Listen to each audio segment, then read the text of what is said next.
অনেক অসাধু ব্যবসায়ী আছে রমজান আসলে নিত্য প্রয়োজনীয় পণ্যের মূল্য বৃদ্ধি করে দেয়। এরকম আছে না নাই? এগুলো করবেন না, মজুতদারি করবেন না, পণ্যের কৃত্রিম সংকট বাজারে করবেন না।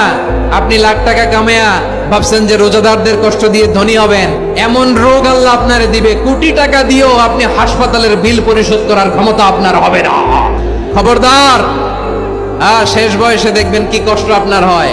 আপনি রোজাদারদের কষ্ট দিয়েছেন, আল্লাহ আপনার সুখে রাখবে? আল্লাহর দোহাই লাগে আমার ব্যবসায়ী ভাইরা এটা করবেন না। আরব বিশ্বে আমরা দেখেছি, আরব বিশ্বের ব্যবসায়ীরা সারা বছরে ব্যবসা করে, রমজানে ভর্তুকি দেয়। আর আমার দেশের কিছু অসাধু ব্যবসায়ী রমজানে গলাকাটা ব্যবসা করে আর সারা বছর সইটার উপর দিয়ে চলে। চিল্লায় বলেন ঠিক কিনা? করবেন না, এটা করবেন না। নিত্য প্রয়োজনীয় পণ্যের মূল্য বৃদ্ধি করা হারাম, পণ্যের কৃত্রিম সংকট তৈরি করা হারাম, মজুতদারি করা হারাম, রোজাদারদেরকে কষ্ট দেয়া হারাম। এটা করবেন না।